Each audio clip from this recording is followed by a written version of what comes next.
Olá, gente querida do coração verde e amarelo. Acompanhe mais uma edição, as informações do governo federal, do Brasil e do presidente Jair Bolsonaro.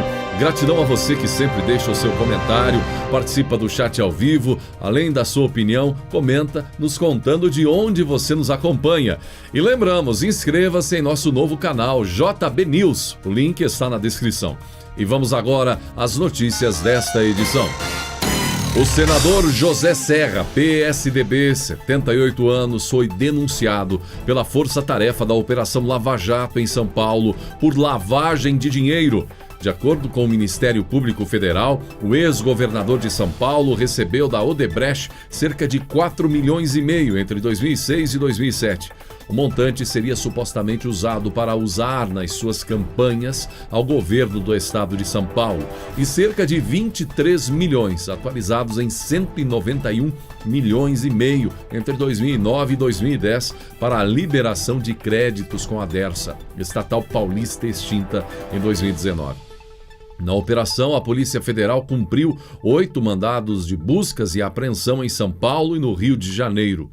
O Ministério Público Federal ainda obteve autorização na Justiça Federal para o bloqueio de cerca de 40 milhões de reais em uma conta na Suíça. É curioso que com as personalidades políticas do Brasil sempre tem fortunas envolvidas em contas internacionais geralmente, enquanto a absoluta maioria ou quase a totalidade dos brasileiros nem em sonho podem inserir no planejamento sequer um investimento no exterior. Agora, você já imaginou se realmente tudo nesse país viesse às claras? As contas que muitos políticos têm na Suíça, em outros paraísos fiscais, os roubos, os desvios, as maracutaias, acusam Portugal e outros países de levarem nosso ouro no passado. Mas nada se compara ao que a classe política brasileira e autoridades, inclusive de outros poderes que não do executivo ou legislativo ou judiciário, fizeram neste país nos últimos anos. Seja por atos de corrupção, seja pelo modo de operação. E não estou aqui emitindo uma condenação a José Serra. Ele que se defenda, se não deve, que seja feita justiça, e se deve, que seja feita justiça da mesma forma. Mas estou dizendo que depois de tantas notícias de corrupção, seguramente o povo brasileiro não tem uma vida melhor porque vem sustentando corruptos, larápios do dinheiro público há décadas. E sabe como? É só olhar as margens de impostos que pagamos. Quanto pagamos de impostos ao comprar um carro, um medicamento, a gasolina, a luz, a água, enfim, toda esta carga do custo Brasil no lombo dos brasileiros. E ainda alguns têm a cara de pau de dizer que o cidadão comum, você, nós, somos os corruptos. Mentira! O povo brasileiro é um dos povos que mais trabalha no mundo. Se no meio da grande maioria dos brasileiros há os safados, exploradores que só pensam em explorar o próximo, sendo político ou não, isso não quer dizer que o povo brasileiro todo é corrupto. Precisamos separar a classe dos corruptos da classe do povo brasileiro de bem. Somos um país riquíssimo. É um pecado tanta riqueza não significar um padrão de vida de absoluto primeiro mundo para nosso povo. Precisamos financiar a casa própria, financiar o carro, parcelas que matam todo brasileiro no fim do mês, parcelar até a televisão. Porque a verdadeira riqueza do Brasil é consumida mais do que a erva verde do campo é quando é atacada pelos gafanhotos, que ficaram inclusive em evidência nos últimos dias. Mas aqui no Brasil, a nuvem devastadora foi a nuvem dos corruptos nas últimas décadas. E sabe o que enoja ainda mais? Que no fim da linha, eles podem e provavelmente serão absolvidos. Enquanto isso, pedem que nós, o povo tenha complacência, paciência, seja ponderado. como disse o governador de São Paulo, João Dória, em entrevista coletiva, quando comentou sobre a ação contra o colega José Serra, colega de partido. Em sua fala, Dória disse que apoia a força-tarefa, mas que não se pode condenar por antecipação. Declaro meu apoio à Lava Jato, como já fiz quando prefeito e governador. Defendo a ampla e irrestrita investigação dos fatos, mas jamais condenar por antecipação, disse ele. Apenas depois da decisão da Justiça poderemos nos manifestar plenamente, declarou Dória. É claro que devemos ter cuidado. Quem não deve não merece ser punido. Mas é triste saber que muitos dos que pedem complacência, paciência, são os mesmos que condenam o povo brasileiro a viver num patamar muito inferior de qualidade de vida do que aquele que a riqueza desse país e os esforços de cada brasileiro poderiam dar a cada um, desde que a casta de corruptos do Brasil não fizesse o que fez com o dinheiro público nas últimas décadas.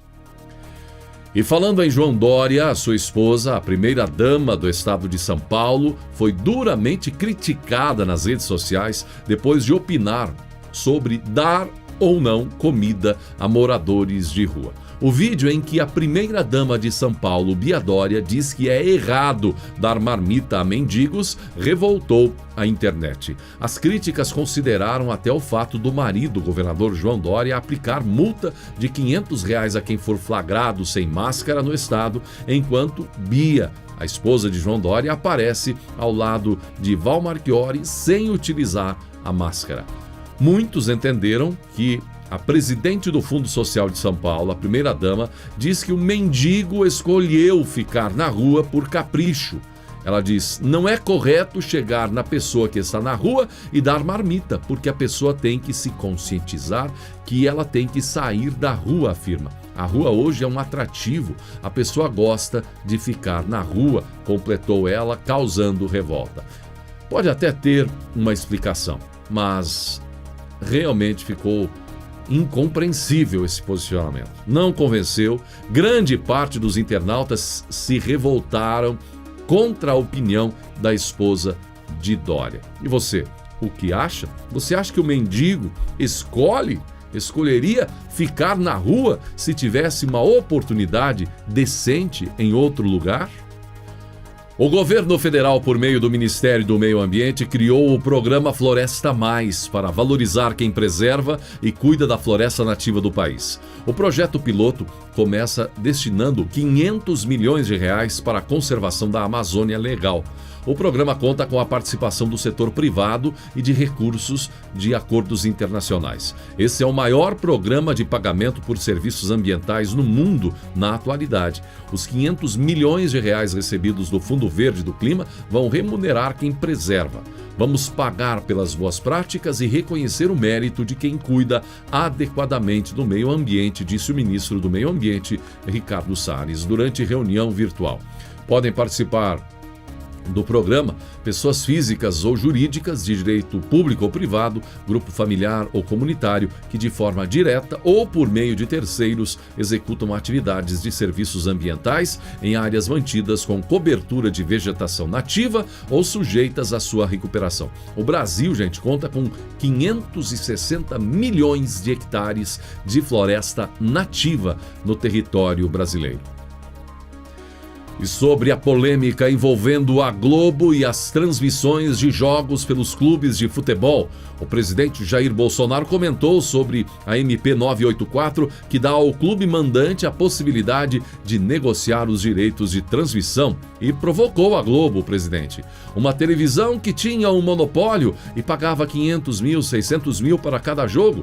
Parabéns ao Flamengo, parabéns ao presidente Bolsonaro, que assinou a MP, dando a liberdade para os times de futebol. O time que estiver melhor vai vender mais caro. Não existe acomodação. Isso se chama negócio. O time que se acomoda quando for mandante vai cair o valor da venda. Isso é livre mercado. É maravilhoso. O futebol do Brasil está tendo uma alavancagem enorme por causa disso, disse o presidente.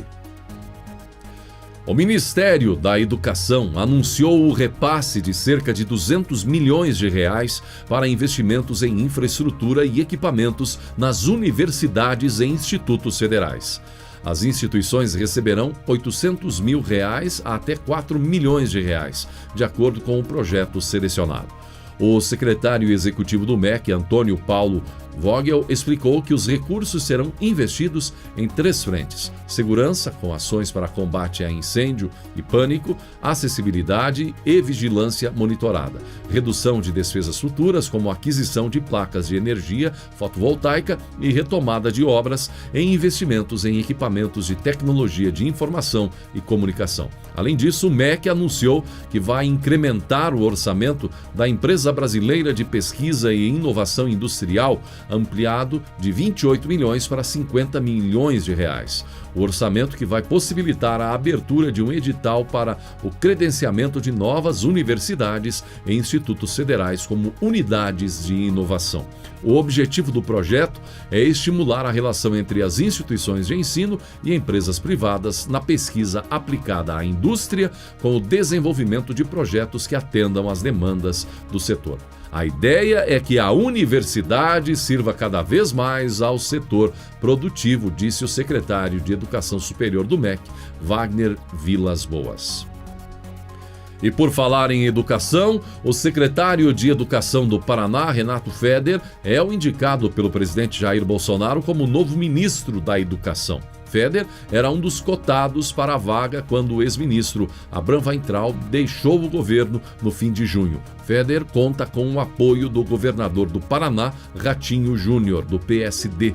O PSD é um dos partidos que vem se aproximando de Bolsonaro nos últimos meses, na tentativa do presidente de construir uma base de apoio no Congresso. E isso parte da imprensa não mostra. O ministro Tarcísio de Freitas comemorando uma nova modalidade de trabalho da infraestrutura do governo Bolsonaro. Estamos conseguindo, com sucesso, implementar 3 turnos de trabalho e indo até às 3 horas da manhã em várias obras do Ministério da Infraestrutura do Brasil. Aqui, serviços de recuperação realizados na BR-381 Minas Gerais, uma das rodovias com o maior índice de acidentes do país.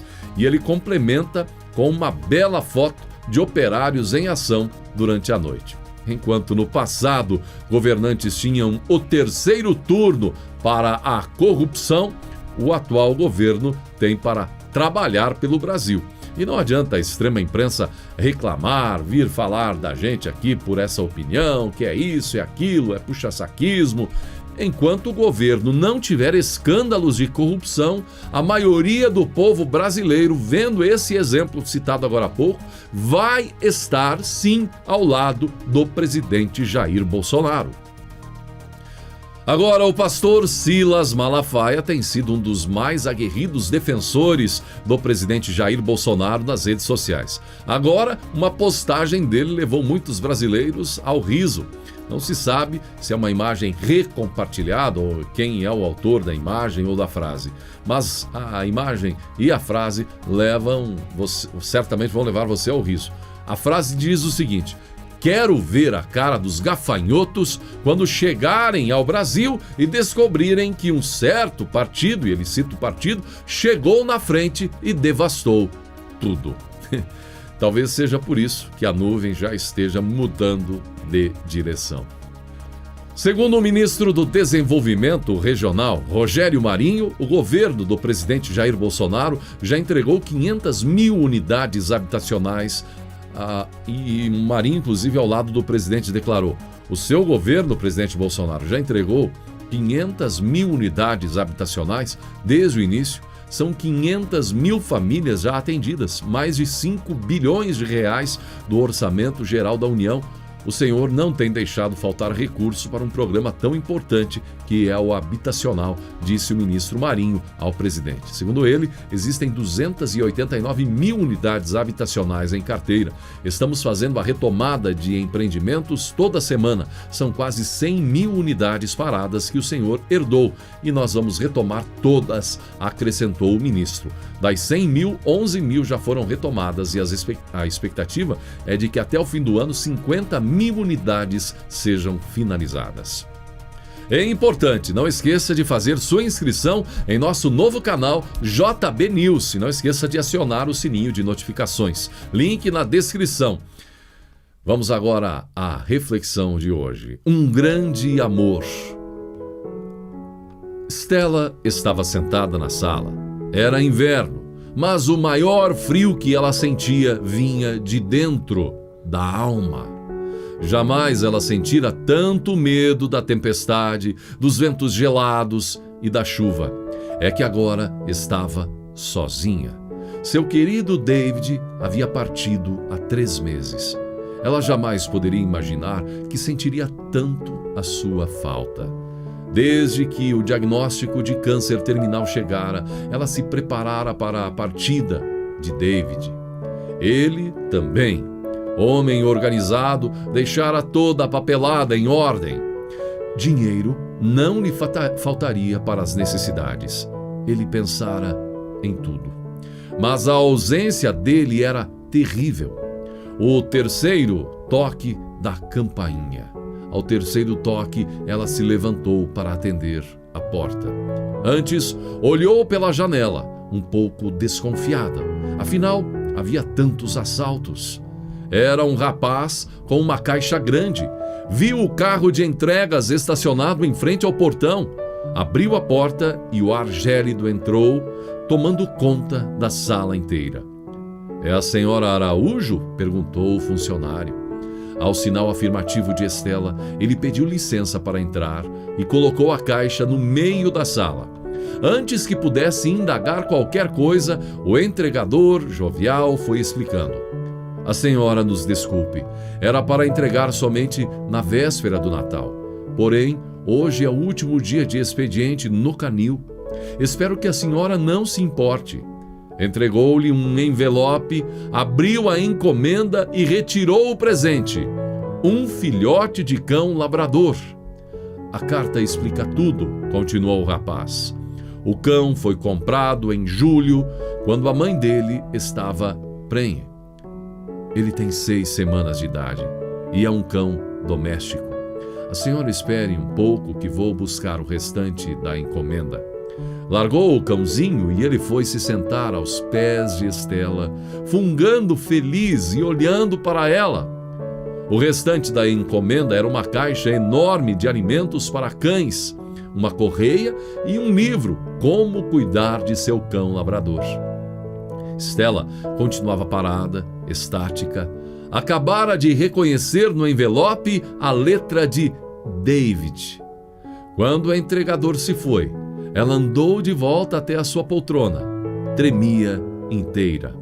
O cãozinho ficou ali, olhando-a, ainda com seus olhos castanhos, à espera de um afago. A carta não era longa, mas repassada de carinho. David a escrevera antes de partir, antes de morrer, e a deixara com o proprietário do canil. Era seu último presente de Natal. Ele havia comprado o animal para fazer companhia à sua esposa. A carta era cheia de amor. Ele dava ainda conselhos e incentivo para que fosse forte, até o dia em que voltariam a ficar juntos. Ele sabia de tudo, organizou tudo. Ela olhou para o cãozinho e estendeu a mão para o apanhar. Segurou-o nos braços, pensou que fosse pesado, mas tinha o peso e tamanho da almofada do sofá. O animalzinho de pelos castanhos lhe lambeu o queixo e se aninhou em seu pescoço. Ela chorou de saudade e ele ficou ali, quietinho. Então, criaturinha, aqui estamos, você e eu, disse ela. O cachorrinho fungou, concordando, pondo sua língua rosada para fora. Stella sorriu. Então, vamos para a cozinha fazer uma sopa? Vou lhe dar a ração e depois leremos um bom livro juntos. Que acha? O cãozinho latiu e abanou a cauda, como se tivesse entendido exatamente o sentido de cada uma das palavras, e acompanhou Stella até a cozinha. Tire suas lições. Um ótimo final de semana e fique atento. Vem aí muitas novidades. Que Deus abençoe a você e a sua família.